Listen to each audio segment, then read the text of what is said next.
बहुजन आघाडीचे 133चे वार्डाध्यक्ष रोहित जगताप यांच्या नेतृत्वात आज या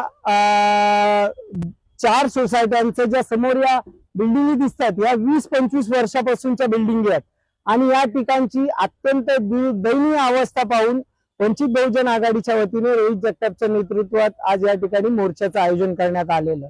मोर्चाला आज म्हणजे अप्रतिम मला कौतुक खरं रोहितचं वाटतं की या 4 ज्या इमारती दिसतात या 4 इमारतीचे सगळे नागरिक आज खाली रस्त्यावर उतरले।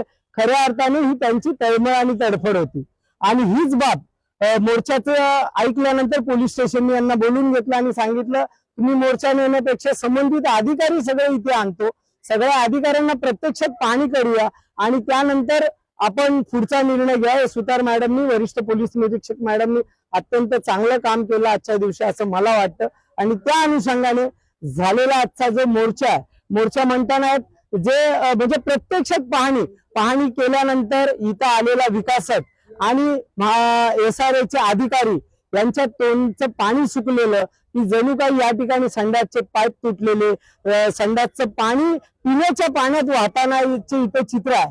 अशा सर्व परिस्थितीत इथली जी नागरिक कशी जगते हे प्रत्यक्षात बघितलंय आणि त्यांनी आज टायमिंग दिलाय, त्यांना आम्ही एक टायमिंग लिमिट दिलाय आणि त्या अनुषंगाने ते कारवाई करतील। फक्त आज आम्ही सर्वांनी एकच बाबीवर जास्त जोर घेतलाय की आजची जी प्रत्यक्षात पाहणी बघितली, इथली परिस्थिती बघितली, त्या पद्धतीने विकासिकाला ताबडतोबीने नोटीस दिलं पाहिजे आणि या विषयावरती समोर ज्या इमारती बनलेल्या आहेत त्यामध्ये या सगळ्या झोपडपट्टी धारकांना कधी स्थलांतर करणार हे आजच्या ठिकाणी SRA च्या अधिकाऱ्यांना जाब विचारण्याचं काम वंचित बहुजन आघाडीच्या रोहित जगतापच्या माध्यमातून आज इथल्या जनतेने केलेलं आहे। एवढंच आज आपल्या चॅनलच्या माध्यमातून इथल्या जनतेचे मी आभार मानेन।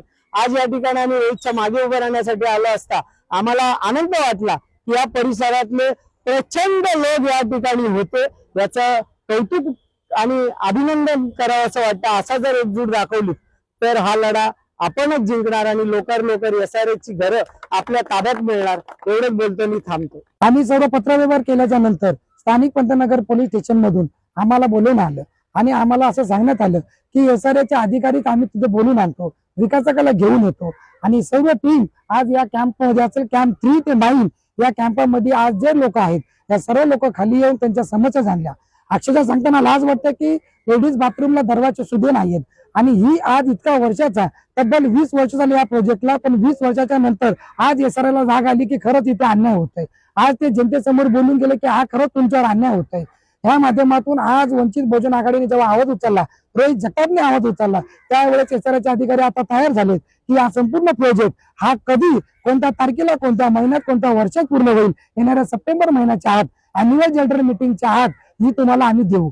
त्यानंतर उद्यापासूनच या संपूर्ण ट्रान्झिट कॅम्प मध्ये राहणाऱ्या रहिवाशांच्या सर्व घरांची डागडुजी जी असेल, लिफ्ट असेल, या सर्व काम आता तातडीने चालू होऊन जाईल। संपूर्ण प्रोजेक्ट लवकरात लवकर पूर्ण